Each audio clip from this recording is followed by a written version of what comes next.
세상이 하나님이라는 제목으로 같이 말씀을 나누겠습니다. 우리에게는 창조주 하나님의 답변이 절실히 필요한 순간이 있습니다. 사람의 설명이 아닌 오직 주권자 하나님의 답변만이 필요한 그런 순간 말입니다. 어떤 상황과 문제 앞에서도 하나님의 말씀 한마디면 해결되는 경우가 있습니다. 인간적으로 이해할 수 없는 일들도 하나님의 말씀 한마디면 이해되어지는 경우도 있습니다. 아무리 인간적으로 애를 쓰고 노력해도 해결될 것 같지 않은 그런 사건과 생각도 하나님이 한번 말씀해 주시면 우리 안에서 해결되어지고 또 이해되어지는 그런 순간이 있다라는 것입니다. 오늘 본문 예레미야의 심정이 바로 이와 같았습니다. 하나님의 말씀 한마디가 너무나 필요했던 예레미야였습니다.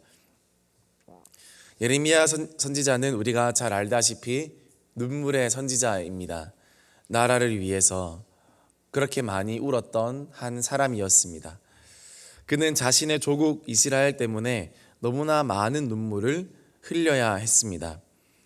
그래서 하나님의 계획에 대한 확신과 하나님의 말씀에 대한 확신이 필요했습니다.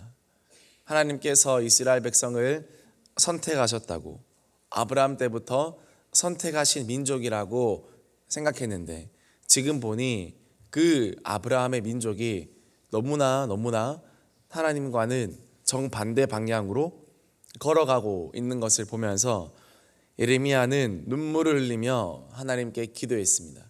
그리고 곧 패망할 것만 같은 그 이스라엘 또 유다 땅을 보면서 예레미야는 하나님의 말씀을 너무나 간절히 구했을 것입니다. 그때 바로 하나님께서 예레미야에게 이렇게 말씀하신 것입니다. 예레미야 18장 2절 말씀 우리 같이 읽겠습니다. 너는 일어나 토기장의 집으로 내려가라. 내가 거기에서 내 말을 내게 들려주리라 하시기로. 너는 일어나 토기장이의 집으로 내려가라. 내가 거기에서 내 말을 내게 들려주리라. 너무도 절실히 하나님의 답변이 필요한 예레미야였기 때문에 하나님께서 이렇게 말씀해 주셨을 때 예레미야는 너무나 참 기뻤을 것입니다. 사실 예레미야는 진짜 절망 가운데 있었습니다. 예레미야 16장에서 또 17장에 걸쳐서 예레미야의 절망을 느낄 수가 있습니다. 패망 직전에 남유다는 아무런 희망이 없었다라는 겁니다. 그래서 하나님께서 3번에 걸쳐서 유다의 그 희망 없음에 대해서 이야기합니다. 첫 번째로 예레미야 16장 2절에서 이렇게 이야기합니다. 너는 이 땅에서 아내를 맞이하지 말며 자녀를 두지 말지니라. 왜 이 땅에서 아내를 두지 말고 자녀를 두지 말라고 할까요? 이 땅에는 아무런 소망이 없기 때문입니다. 지금 유다에는 아무런 희망이 없기 때문이었습니다. 결혼하고 장가가고 심지어 자녀를 낳고 기르는 것조차 아무런 의미 없는 땅이 되었기 때문입니다. 얼마나 소망이 없는 땅인지 아시겠죠?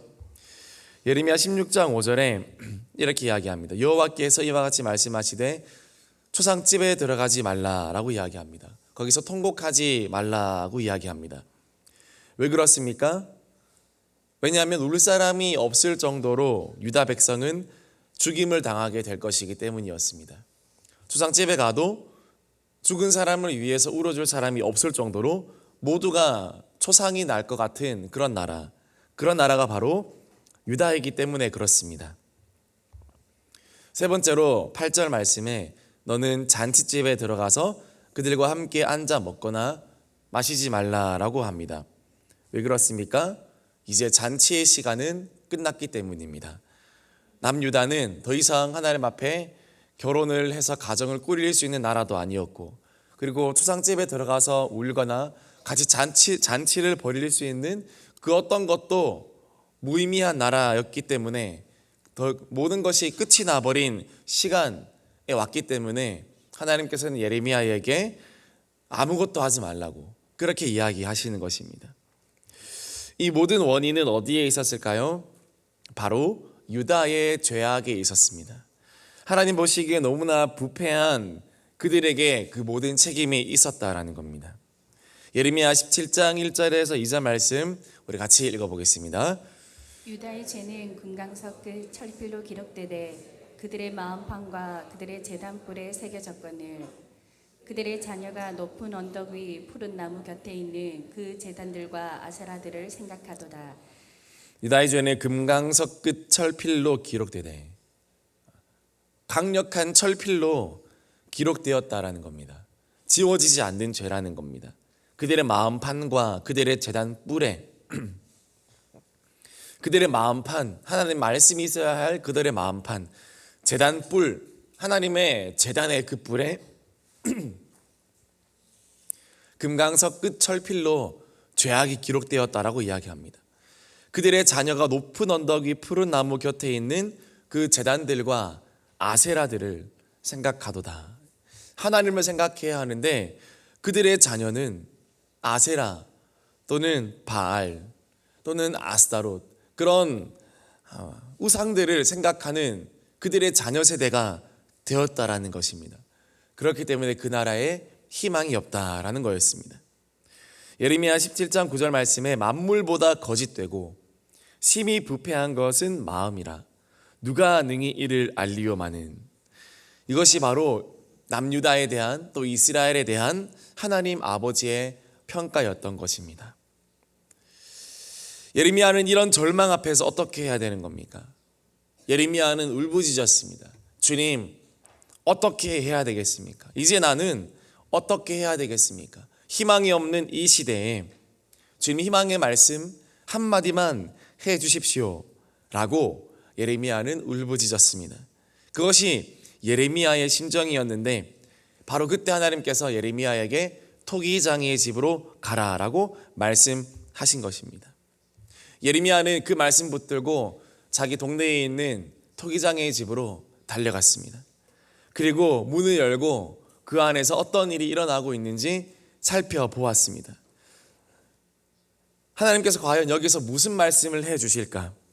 들어가서 딱 보는데 과연 토기장이가 한창 일하고 있는 중이었습니다. 바로 다음과 같은 장면이었습니다. 예레미야 18장 3절에서 4절 말씀 우리 같이 읽겠습니다. 내가 토기장이의 집으로 내려가서 본즉 그가 농로로 일을 하는데 진흙으로 만든 그릇이 토기장이의 손에서 터짐에 그가 그것으로 자기 의견에 좋은 대로 다른 그릇을 만들더라. 하나님은 예레미야에게 실물 설교를 하고 있는 것입니다. 토기장이 집으로 가서 토기장이가 하고 있는 일들을 보면서 하나님의 마음을 이야기하는 것입니다. 보니까 토기장이 손에서 그릇이 만들어지고 있었습니다. 그런데 만들다 보니까 그것이 너무나 엉망이었습니다. 그래서 토기장이가 그 그릇을 한순간에 다 터뜨려 버리고 말았습니다. 그리고 즉시 다른 그릇을 만들었습니다. 어떻게요? 자기 의견에 좋을 대로 만들었다라고 말씀하고 있습니다. 토기장이는 여러분 혼자 일합니다. 동업하지 않고 두 명이 같이 만들지 않습니다. 토기장이는 누군가와 의논하거나 토기장이는 누군가에게 설득을 하거나 또는 누군가에게 설명하지 않고 자신의 그릇을 만드는 것에만 집중합니다. 그것은 토기장이의 권한이고 토기장이의 마음이기 때문에 그렇습니다. 하나님도 이와 같다는 것입니다. 하나님에게는 충분히 그릇을 깨트리고 또 그릇을 만들 권리가 하나님께 있다라는 겁니다. 하나님은 어떤 분입니까? 하나님은 창조주십니다. 하나님 어떤 분이십니까? 하나님은 주권자이십니다. 믿으십니까? 누군가의 조언이나 누군가의 설득을 들을 필요도 없고 누군가에게 조언을 하거나 설득을 할 필요도 없는 그런 하나님이라는 겁니다. 그런데 참 오늘 말씀 보면 이 선하신 하나님은 예레미야를 설득하고 계시는 것 같고 또 예레미야에게 설명하시는 것 같습니다. 나는 토기장이 같은 하나님이라고. 그런데 우리는 하나님이 예레미야가 보고 있는 이 토기장이보다 더 인자한 그 토기장이라는 것을 알 수 있습니다. 예레미야가 보고 있는 토기장이는 정말 아무 말 없이 묵묵히 자기 혼자 그릇을 터뜨리고 만들고 했지만 하나님은 어떻습니까? 예레미야와 계속 이야기하는 토기장이십니다. 토기장이는 말이 없습니다. 설득하지도 않고 설명하지도 않습니다. 그런데 선하신 하나님은 그릇을 만들면서 계속 예레미야에게 말합니다. 계속 예레미야에게 설명합니다. 내가 지금 무슨 일을 하고 있는지, 내가 앞으로 어떻게 할 건지, 내가 앞으로 어떤 그릇을 만들 건지 계속 이야기해 주시는 참 착한, 참 때로는 마음 약한 토기장이라는 것을 우리는 알 수 있다라는 것입니다. 예레미야 18장 6절 말씀 우리 같이 읽겠습니다. 시작. 여호와의 말씀이니라. 이스라엘 족속아, 이 토기장이가 하는 것 같이 내가 능히 너희에게 행하지 못하겠느냐. 이스라엘 족속아, 진흙이 토기장이의 손에 있음 같이 너희가 내 손에 있느니라. 하나님은 사실 이런 말씀을 할 필요가 없습니다. 토기장이는 말하지 않고 일하면 되기 때문입니다.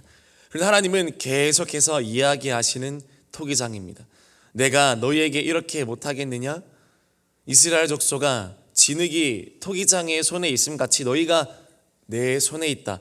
계속 이야기하십니다. 나는 토기장이야. 나는 내 마음대로 할 수 있어. 나는 내 마음대로 할 수 있는 권리가 있어. 그렇게 하시고 마음대로 하시면 되지만 하나님은 마음대로 하시지 못하고 계속해서 설명하고 계속해서 호소하십니다. 예레미야 18장 7절에서 10절 말씀 같이 읽겠습니다. 내가 어느 민족이나 국가를 뽑거나 부수거나 멸하려 할 때에 만일 내가 말한 그 민족이 그의 악에서 돌이키면 내가 그에게 내리기로 생각하였던 재앙에 대하여 뜻을 돌이키겠고, 내가 어느 민족이나 국가를 건설하거나 심으려 할 때에 만일 그들이 나보기에 악한 것을 행하여 내 목소리를 청종하지 아니하면 내가 그에게 유익하게 하리라고 한 복에 대하여 뜻을 돌이키리라.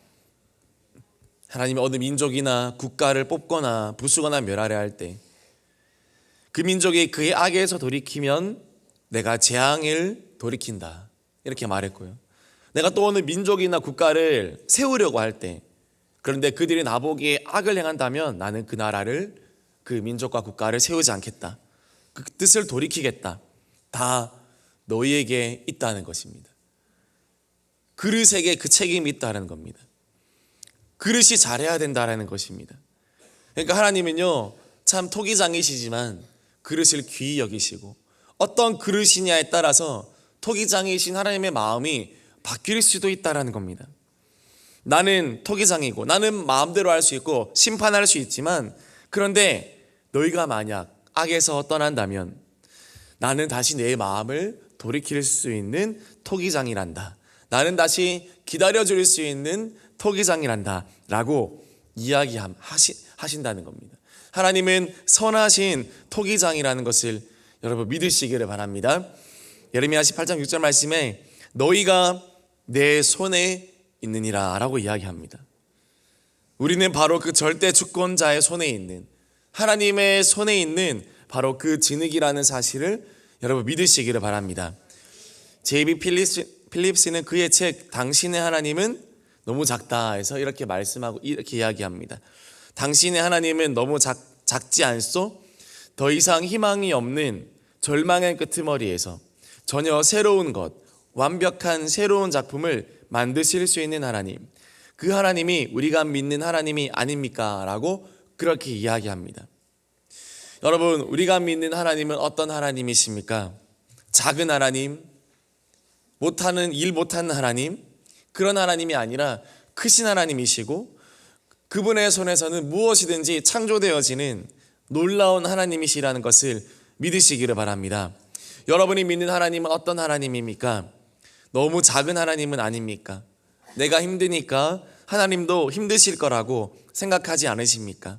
내가 어려우니까 하나님도 어려우실 거라고 생각하지 않으십니까? 그렇지 않습니다. 하나님께는 모든 일이 다 쉬운 일임을 믿으시기를 바랍니다. 하나님 한번 말씀해 주시고 하나님 한번 손잡아 주시면 쉽게 해결되는 것인 줄 믿으시기를 바랍니다. 하나님 말씀하십니다. 너희가 내 손에 있느니라. 우리가 하나님을 경외하고 또 하나님을 사랑하면 하나님은 하나님의 손 안에서 우리를 최고의 그릇으로 빚어가고 만들어가는 줄 믿으시기를 바랍니다. 말씀 마무리하겠습니다. 하나님은 토기장이 하나님이십니다. 그분에게 모든 권리와 모든 권한이 있고 그분에게 모든 주권이 있습니다. 그러나 하나님은 마음 착한 토기장이십니다. 횡포를 부리시는 토기장이가 아니라 그릇 하나하나를 소중히 다루시는 그런 토기장이십니다. 여러분, 혹시 그릇이 터진다 할지라도 하나님은 더 좋은 그릇을 만들어내는 기적의 토기장이인 줄 믿으시기를 바랍니다.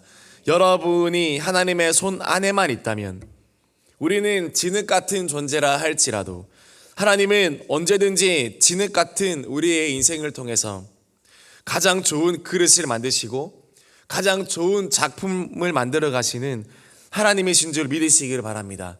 하나님의 손 안에 있다면 언제나 소망이 있고 언제나 희망이 있다는 것을 믿으시기를 바랍니다. 오늘 이 새벽에도 그리고 이번 한 주도 너희가 내 손 안에 있느니라.